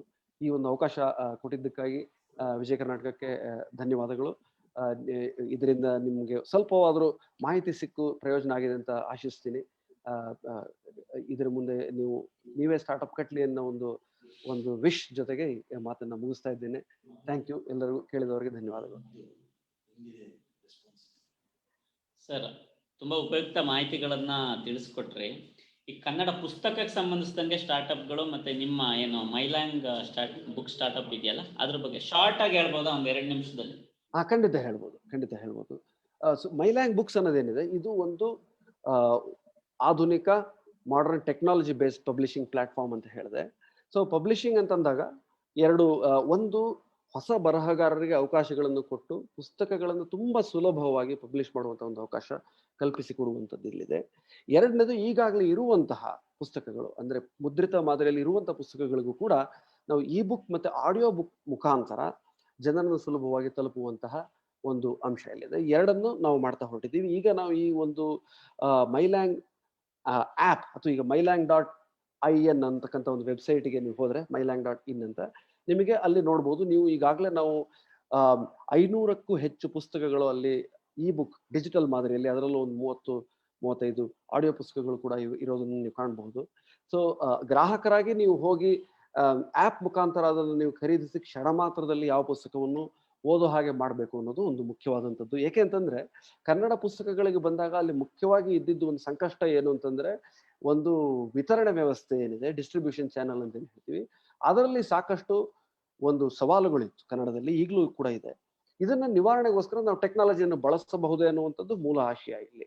ಹಾಗಾಗಿ ಯಾವುದೋ ಒಂದು ಚಿಕ್ಕ ಊರಿನಲ್ಲೋ ಒಂದು ಈಗ ಹರಿಹರ ಆಗ್ಬೋದು ಅಥವಾ ಮಾನ್ವಿ ಆಗ್ಬೋದು ಅಥವಾ ಇನ್ಯಾವುದೇ ಒಂದು ಹಳ್ಳಿ ಆಗ್ಬೋದು ಅಥವಾ ಎಲ್ಲಾದ್ರೂ ಅವರು ಒಂದು ಪುಸ್ತಕ ಓದಬೇಕು ಅಂತ ಅನ್ಸಿದ್ರೆ ಅವರು ತಕ್ಷಣವೇ ಅದನ್ನು ಪಡೆದುಕೊಂಡು ಓದುವಂತದ್ದು ಒಂದು ಮಾರ್ಗವನ್ನು ಕೊಟ್ಟಾಗ, ಯಾಕೆಂದ್ರೆ ನಮ್ಗೆಲ್ಲ ಗೊತ್ತಿರೋ ಹಾಗೆ ಪುಸ್ತಕಗಳು ಶತಶತಮಾನಗಳಿಂದಲೂ ಒಂದು ಜ್ಞಾನವನ್ನು ಪಸರಿಸಿರುತ್ತಿರುವಂತ ಒಂದು ದೊಡ್ಡ ಒಂದು ಮಾರ್ಗ ಅಂತ ಹೇಳ್ಬೋದು. ಹಾಗಾಗಿ ಅದನ್ನ ನಾವು ಸಾಧ್ಯಗೊಳಿಸಕ್ಕೋಸ್ಕರ ಈ ಒಂದು ಟೆಕ್ನಾಲಜಿಯ ಒಂದು ಪ್ಲಾಟ್ಫಾರ್ಮ್ ಅನ್ನು ತೆಗೆದುಕೊಂಡು ಅದರಲ್ಲೂ ಕನ್ನಡದಲ್ಲಿ ಇದು ಸಾಧ್ಯ ಆಗ್ಬೇಕು ಅನ್ನೋದು ಒಂದು. ಎರಡನೇದು, ಬೇರೆ ಬೇರೆ ಹೊಸ ರೀತಿಯ ವಿಷಯಗಳಿಗೆ ಇವತ್ತಿನ ಒಂದು ಸಮಕಾಲೀನ ಆಗು ಹೋಗುಗಳು ಏನಿದೆ ಪ್ರಪಂಚದಲ್ಲಿ, ಇದೆಲ್ಲವೂ ತಿಳಿದಿರಬೇಕಾದಂಥದ್ದು ನಮ್ಮ ಕನ್ನಡ ಜನರಿಗೆ ಕನ್ನಡದಲ್ಲೇ ಅದನ್ನು ನಾವು ಒದಗಿಸಬೇಕಾದಂತ ಒಂದು ತುರ್ತು ಇವತ್ತಿನ ದಿವಸ ಇದೆ. ಅದನ್ನ ಪುಸ್ತಕಗಳ ಮೂಲಕ ಮಾಡಬೇಕು ಅಂತ ಹೇಳಿ. ಯಾಕಂದ್ರೆ ಸೋಷಿಯಲ್ ಮೀಡಿಯಾದಲ್ಲಿ ಅಥವಾ ವಾಟ್ಸ್ಆಪ್ ನಲ್ಲಿ ಆದಾಗ ಅದು ಚಿಕ್ಕ ಮಾಹಿತಿಗಳಾಗಿರ್ಬೋದು, ಕೆಲವು ಅದು ಸರಿಯಾದ ಮಾಹಿತಿ ಇರ್ಬೋದು, ತಪ್ಪಿರ್ಬೋದು. ಆದ್ರೆ ಒಂದು ಪುಸ್ತಕ ಅಂತ ಅಂದ್ಕೊಂಡಾಗ ಅದರಲ್ಲಿ ಅದ್ರ ಹಿಂದಿರ್ತಕ್ಕಂಥ ಒಂದು ಎಫರ್ಟ್ ಏನಿದೆ ಅಥವಾ ರಿಸರ್ಚು ಇದೆಲ್ಲ ಸೇರಿ ಅದು ಒಂದು ವ್ಯಾಲ್ಯೂಬಲ್ ಅಥವಾ ಒಂದು ಮೌಲ್ಯಯುತವಾದ ಮಾಹಿತಿಯನ್ನು ನೀಡ್ಲಿಕ್ಕೆ ಸಾಧ್ಯ. ಹಾಗಾಗಿ ಪುಸ್ತಕಗಳ ರೂಪದಲ್ಲಿ ಹೊಸ ಹೊಸ ವಿಷಯಗಳ ಬಗ್ಗೆ ಎಲ್ಲ ಕ್ಷೇತ್ರಗಳಲ್ಲೂ ಅದು ಪುಸ್ತಕಗಳು ನಿರ್ಮಾಣ ಆಗಿ ತಲುಪಬೇಕು ಅಂತ. ಸೊ ಅದು ಕೂಡ ಟೆಕ್ನಾಲಜಿ ಆಧಾರವಾಗಿ ಇಟ್ಟುಕೊಂಡು ನಾವು ಈಗ ಒಂದು ಹೊಸ ಹೊಸ ಬರಹಗಾರರಿಗೆ ಕೂಡ ಒಂದು ಪ್ಲಾಟ್ಫಾರ್ಮ್ ಅನ್ನು ಕಟ್ತಾ ಇದ್ದೇವೆ. ಅಲ್ಲಿ ಅವರು ತಾವೇ ಒಂದು ವಿಷಯದ ಬಗ್ಗೆ ಪುಸ್ತಕವನ್ನು ಬರೆದಿದ್ರೆ ಅದನ್ನ ನಮ್ಮ ಒಂದು ಪ್ಲಾಟ್ಫಾರ್ಮ್ ಮುಖಾಂತರ ಯಾವ ಅಡೆತಡೆಗಳಿಲ್ಲದೆ ತಲುಪಿ ಜನರಿಗೆ ಮಾರಿ ಅದರಿಂದ ಲಾಭಾಂಶವನ್ನು ಪಡೆದುಕೊಂಡು ಹಾಗೆ ತಮ್ಮ ಪುಸ್ತಕನ ತುಂಬಾ ಜನ ಓದುಗರಿಗೆ ತಲುಪಿಸುವಂತ ಒಂದು ಅವಕಾಶನ ಕಲ್ಪಿಸ್ಕೊಡ್ತಾ ಇದ್ದೀವಿ. ಸೊ ಹೀಗೆ ಇದು ಬರಹಗಾರರಿಗೆ ಒಂದು ಕಡೆಗಾದ್ರೆ ಅದನ್ನ ಆಡಿಯೋ ಬುಕ್ ಮಾಡುವಂತದ್ದು ಇನ್ನೊಂದು, ಇದು ಒಂದು ಹೊಸ ರೀತಿಯ ಒಂದು ಓದುಗರನ್ನ ತಲುಪ್ತಾ ಇದೆ. ಅರ್ಬನ್ ಆಡಿಯನ್ಸ್ ಇರ್ಬೋದು, ಸಾಕಷ್ಟು ಜನ ಆಡಿಯೋದಲ್ಲಿ ಇವತ್ತಿನ ದಿವಸ ಪುಸ್ತಕಗಳನ್ನ ಸಮಯದ ಭಾವದಿಂದ ಈ ರೀತಿಯಾಗಿ ಆಡಿಯೋದಲ್ಲಿ ತುಂಬಾ ಅದರಿಂದ ಪ್ರಯೋಜನ ಪಡ್ಕೊಳ್ತಾ ಇದ್ದಾರೆ. ಸೊ ಆಡಿಯೋ ಬುಕ್ಸ್ ಮಾಡೋದಕ್ಕೆ ಕೂಡ ಧ್ವನಿ ಕಲಾವಿದರಿಂದ ಒಂದು ಪ್ಲಾಟ್ಫಾರ್ಮ್ ಕಟ್ಟಿ ಯಾರು ಕೂಡ ಚೆನ್ನಾಗಿ ಓದುವ ಒಂದು ಕೌಶಲ್ಯ ಇರುವಂತವರು ಇದಕ್ಕೆ ಒಂದು ಕಾಂಟ್ರಿಬ್ಯೂಟ್ ಮಾಡಿ ಅದರ ಲಾಭಾಂಶವನ್ನು ಅವರು ಪಡೆಯೋ ರೀತಿಯಲ್ಲಿ ಒಂದು ಮಾಡುವಂತಹ ಒಂದು ವ್ಯವಸ್ಥೆ ಈಗ ಶುರು ಮಾಡ್ತಾ ಇದ್ದೇವೆ. ಹೀಗೆ ಮತ್ತೆ ಬೇರೆ ಬೇರೆ ರೀತಿಯ ಕಲಾವಿದರಿಗೆ, ಈಗ ಚಿತ್ರ ಕಲಾವಿದರಿಗೆ ಪುಸ್ತಕದಲ್ಲಿ ಕಾಂಟ್ರಿಬ್ಯೂಟ್ ಮಾಡುವಂಥದ್ದು ಈ ರೀತಿ ಎಲ್ಲ ಬರ್ಬೋದು. ಒಟ್ಟಾರೆ ಪುಸ್ತಕಗಳ ಒಂದು ಸುತ್ತ ಏನೆಲ್ಲ ಒಂದು ಚಟುವಟಿಕೆಗಳು ನಡೆಯಲು ಸಾಧ್ಯವೋ ಅದರಲ್ಲೆಲ್ಲ ನಮ್ಮನ್ನು ನಾವು ತೊಡಗಿಸಿಕೊಂಡು ಅಲ್ಲಿ ತಂತ್ರಜ್ಞಾನದ ಒಂದು ನೆರವನ್ನು ತೆಗೆದುಕೊಂಡು ಹೆಚ್ಚು ಹೆಚ್ಚು ಜನರಿಗೆ ಅದರಲ್ಲಿ ಪಾಲ್ಗೊಳ್ಳುವಂತೆ ಮಾಡುವಂತಹ ಮತ್ತೆ ಅದರಿಂದ ಒಂದು ಲಾಭವನ್ನು ಕೂಡ ಪಡೆಯುವಂತಹ ಒಂದು ಅವಕಾಶ ಮಾಡಿಕೊಡ್ಬೇಕು ಅನ್ನೋದೇ ಮೈಲ್ಯಾಂಗ್ ಬುಕ್ಸ್ ನ ಒಂದು ಉದ್ದೇಶ ಆಗಿದೆ. ಇನ್ನು ಬಹಳ ಇದೆ, ದೂರ ಸಾಗುವಂತಹದ್ದು. ನಾವು ಶುರು ಮಾಡಿ ಇನ್ನು 7-8 ತಿಂಗಳಾಯ್ತು. ಪ್ರಚಂಡ ಮಟ್ಟದಲ್ಲಿ ಜನರು ಅದನ್ನ ಬಳಸ್ಕೊಳ್ತಾ ಇದ್ದಾರೆ. ತುಂಬಾ ಪ್ರೋತ್ಸಾಹಯುತವಾದಂತಹ ಮಾತುಗಳನ್ನ ಆಡ್ತಾ ಇದ್ದಾರೆ. ಎಲ್ಲರೂ ಪುಸ್ತಕ ಪ್ರಕಾಶಕರಿಂದ ಹಿಡಿದು, ಲೇಖಕರಿಂದ ಹಿಡಿದು, ಓದುಗರಿಂದ ಹಿಡಿದು ಎಲ್ಲರಿಂದಲೂ ನಮಗೆ ತುಂಬಾ ಕನ್ಸ್ಟ್ರಕ್ಟಿವ್ ಆದ ಪಾಸಿಟಿವ್ ಆದಂತಹ ಪ್ರತಿಕ್ರಿಯೆ ಸಿಕ್ಕಿದೆ. ತುಂಬಾ ಆಶಾದಾಯಕವಾಗಿದೆ. ಹಾಗಾಗಿ ನಾವು ಇದರಲ್ಲಿ ಮುಂದುವರಿತಾ ಇದ್ದೇವೆ. ಈ ರೀತಿಯ ಸಾಕಷ್ಟು ಬೇರೆ ಬೇರೆ ಉದ್ಯಮಗಳನ್ನ ಇವತ್ತು ಶುರು ಮಾಡುವಂತ ಅವಕಾಶ ಕನ್ನಡದಲ್ಲಿ ಇದೆ ಅಂತ ನಾನಂತೂ ಆಶಾಭಾವ ಹೊಂದಿದ್ದೇನೆ. Very good sir, all the very best ನಿಮ್ಮ ಈ ಮೈಲ್ಯಾಂಗ್ ಸ್ಟಾರ್ಟ್ಅಪ್ಗೆ. ಸ್ಟಾರ್ಟ್ಅಪ್ ಲೋಕದ ಬಗ್ಗೆ ಸಮಗ್ರವಾಗಿ ತಿಳಿಸ್ಕೊಟ್ರಿ. ಸ್ಟಾರ್ಟ್ಅಪ್ಗಳ ಮೂಲ ಉದ್ದೇಶ ಏನು, ಗ್ರಾಹಕರನ್ನ ತಲುಪೋದಕ್ಕೆ ಏನ್ ಮಾಡಬೇಕು, ತೃಪ್ತಿಪಡಿಸೋದಕ್ಕೆ ಏನ್ ಮಾಡಬೇಕು, ಸಮುದಾಯದ ಪಾತ್ರ ಏನು, ಸರ್ಕಾರದ ಪಾತ್ರ ಏನು, ಹೀಗೆ ಹಲವು ವಿಚಾರಗಳನ್ನು ತಿಳಿಸ್ಕೊಟ್ರಿ. ಧನ್ಯವಾದಗಳು ಸರ್. ಈಗ ಇನ್ನೊಂದು 5 ನಿಮಿಷದಲ್ಲಿ ಬೆಂಗಳೂರು ಕಟ್ಟೋಣ ಬನ್ನಿ ಸರಣಿಯ 2ನೇ ಕಾರ್ಯಕ್ರಮದ ಫೇಸ್ಬುಕ್ ಲೈವ್ ಸ್ಟಾರ್ಟ್ ಆಗುತ್ತೆ. ಕೈಗಾರಿಕಾ ಸಚಿವ ಜಗದೀಶ್ ಶೆಟ್ಟರ್ ಅವರು ಈ ಕಾರ್ಯಕ್ರಮನ ಉದ್ಘಾಟನೆ ಮಾಡಲಿದ್ದಾರೆ. ನಾವು ಎಂದಿನಂತೆ ನಾಳೆ ಸಂಜೆ 6 ಗಂಟೆಗೆ ಭವಿಷ್ಯಕ್ಕಾಗಿ ಕನ್ನಡ ಕಹಳೆ ಈ ಕಾರ್ಯಕ್ರಮದಲ್ಲಿ ಮತ್ತೆ ಸಿಗ್ತೀವಿ. ನಾಳೆ ಭೇಟಿಯಾಗೋಣ. ಧನ್ಯವಾದಗಳು, ನಮಸ್ಕಾರ.